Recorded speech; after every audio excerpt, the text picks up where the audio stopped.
selamat pagi. Tuhan Yesus memberkati kita semua. Doa saya kita semua tetap dalam keadaan baik, sehat, dan kita masih terus belajar tentang prinsip gereja yang dipenuhi dengan kemuliaan Tuhan. Karena gereja adalah institusi yang Tuhan bangun di akhir zaman ini untuk bisa melaksanakan rencana Allah dari kekal sampai kekal. Karena dari awal Tuhan menciptakan manusia supaya dia bisa tinggal diam bersama-sama dengan umatnya. Karena kita adalah umat yang dikasihi, dicintai. Karena itu dalam Mazmur 132 kita sudah membaca bahwa Tuhan memilih Sion dan mengingininya menjadi tempat kedudukannya. Di sini aku hendak tinggal, aku hendak diam, dan Tuhan pasti akan memberkati perbekalannya. Ada dampak yang luar biasa ketika kita menjadi bait Allah. Ada pembelaan, ada realita Tuhan yang tentunya begitu dahsyat, seperti apa yang Paulus katakan bahwa ketika kita dipanggil, dipilih, Tuhan ingin kita mengerti pengharapan apa yang terkandung di dalam panggilannya. Betapa kayanya kemuliaan bagian yang ditentukannya bagi kita orang-orang kudus, umat pilihannya. Betapa hebat kuasanya yang akan bekerja, yang dikerjakan di dalam Kristus Yesus Tuhan, yang dibangkitkan bagi kita Bapak Ibu. Karena itu saya berdoa dan berharap supaya kita boleh merendahkan hati kita dan kita sungguh-sungguh meminta kepada Tuhan yang namanya roh hikmat dan wahyu, pengertian, supaya kita bisa memahami dan mengerti apa yang menjadi rencana Tuhan di dalam hidup kita untuk menjadi umatnya. Karena saya percaya bahwa dalam doa Bapa kami, salah satu adalah supaya kita bisa menghadirkan surga. Apa yang ada di bumi, apa yang ada di surga itu terjadi di dalam kehidupan kita selama kita ada di bumi.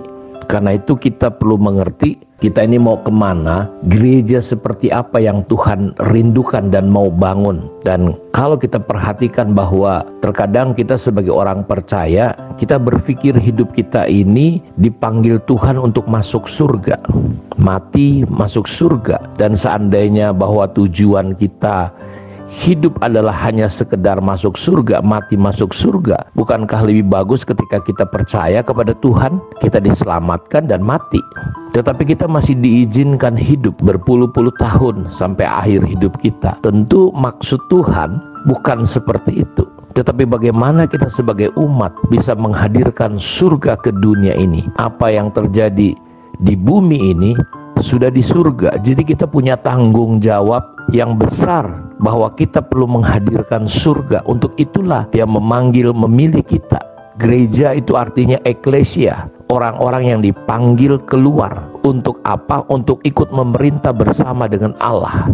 Tuayan sudah menguning di berbagai segmen kehidupan masyarakat, di dunia entertain, di dunia pendidikan, di dunia politik, di dunia pertahanan, keamanan, di dunia perkembangan kesehatan. Kita bertanggung jawab Bapak Ibu sebagai gereja. Karena itu tidak bisa tidak, kita harus berpikir, kita harus merenungkan bahwa kita bukan hanya sekedar sampai menjadi anggota jemaat. Kita hanya sibuk keluar masuk gereja, keluar dari satu gereja masuk ke satu gereja. Kita mencari untuk kita dipuaskan, dan ternyata jiwa kita punya persoalan. Ya, kita merasa tidak pernah penuh, tidak pernah puas, sehingga kita keliling, kita cari untuk apa? Yang dipuaskan jiwa kita. Jiwa kita tidak pernah dipuaskan ketika kita tidak datang kepada Tuhan. Karena saya percaya di hidup kita, ketika kita tidak hidup di dalam kepenuhan daripada Allah itu sendiri, Allah yang memenuhi hidup kita, maka kita tidak akan pernah puas. Kita akan selalu merasa kurang. Disinilah butuhnya roh hikmat dan wahyu untuk kita bisa mengenal Dia, sehingga mata hati kita menjadi terang. Kita sedang belajar pengalaman-pengalaman apa yang sedang terjadi dengan hidup murid-murid bersama dengan Tuhan Yesus. Ya, kita bayangkan ketika Yesus melakukan mujizat, dan ketika Dia membawa pembelajaran supaya mereka bisa melihat bahwa Allah yang mereka sembah adalah Allah yang hidup. Tetapi ketika mereka terkena badai, tofan, Saudara, mereka ketakutan sampai bisa melihat bahwa Yesus adalah hantu. Dan Yesus berkata, jangan takut, ini aku. Dan mereka akhirnya badai ditenangkan. Tidak mengerti juga akal kamu sejak peristiwa roti itu. Dan berkembang kita lihat di dalam Markus pasal yang ke-6, pasal yang ke-8, berapa bakul yang sisa dengan 2 ekor ikan dan 5 ketur roti. Mereka tahu jawab 12. Kemarin yang baru bikin mujizat lagi, berapa sisa? Ada 8. Dan ketika mereka lupa membawa roti yang banyak, itu sisanya. Yesus berkata, berhati-hati dengan ragi orang Farisi. Lalu mereka berpikir dan menyangka, lihat, mereka salah paham lagi. Oh, karena kita tidak bawa roti nih, dia cerita tentang ragi.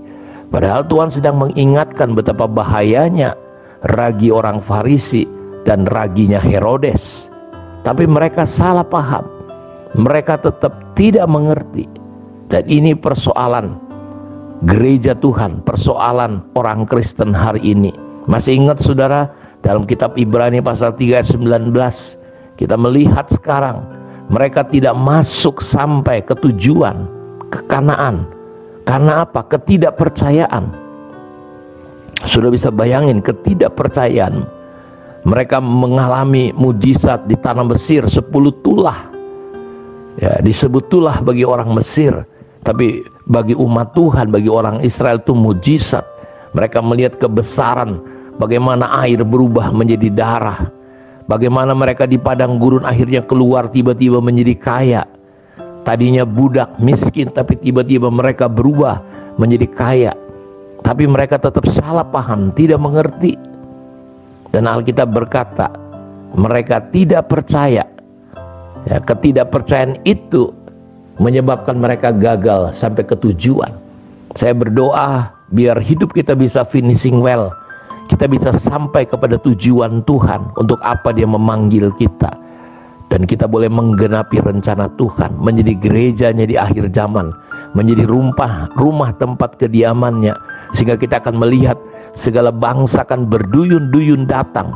Mereka akan berkata, mari kita datang ke rumah Tuhan. Karena jemaat Tuhan, kita berhasil dibangun menjadi rumah tempat kediaman Allah. Dan orang akan datang dengan sebuah alasan. Kita datang ke sana karena di rumah Tuhan kita dapat pengajaran. Jadi betapa pentingnya gereja diisi, dipenuhi dengan kebenaran. Bukan hanya sekedar orang kumpul-kumpul bersuka cita, bersukaria, ya, karena ini dan itu. Tidak. Dan kalau kita perhatikan kenapa orang Israel tidak percaya. Yang pertama, hati mereka jahat, tegar, keras, sesat, berakumulasi. Sehingga mereka tidak bisa melihat Tuhan secara utuh, tidak bisa memahami Tuhan dengan benar. Tetap ada masalah dan persoalan. Dan itu yang terjadi dengan murid-murid. Dan itu juga lah yang hari ini terjadi dengan gereja Tuhan, gereja modern hari ini. Kita melihat gereja kok semakin lama, semakin tua. Tuhan udah mau datang. Gereja Tuhan tetap saling baku hantam. Gereja Tuhan tetap saling menjatuhkan, tidak saling menolong, bertolong-tolongan, tidak saling mengasihi. Sampai dunia bisa melihat benar. Bayangin sekarang gereja saling sepertinya hebat, berlari kencang, ya, naik kuda tangkas, tapi hasilnya tetap nihil, nol. Ya, kita tidak melihat apa yang pernah terjadi di gereja mula-mula. Karena itu saya berdoa, biarlah semua hal yang menghalangi kita, pemahaman kita, untuk kita bisa memahami gereja Tuhan, gereja seperti apa yang Tuhan mau bangun. Kiranya Tuhan Yesus memberkati kita. Mari kita berdoa. Bapa, terima kasih. Berkati semua hidup kami, beri pemahaman pengertian, angkat semua kebodohan, kedegilan dalam hidup kami, sehingga kami bisa mengerti hari-hari ini dibangun menjadi rumah tempat kediaman-Mu. Terpujilah Engkau Tuhan, di dalam nama Yesus kami berdoa. Amin. Tuhan memberkati kita semua. Shalom.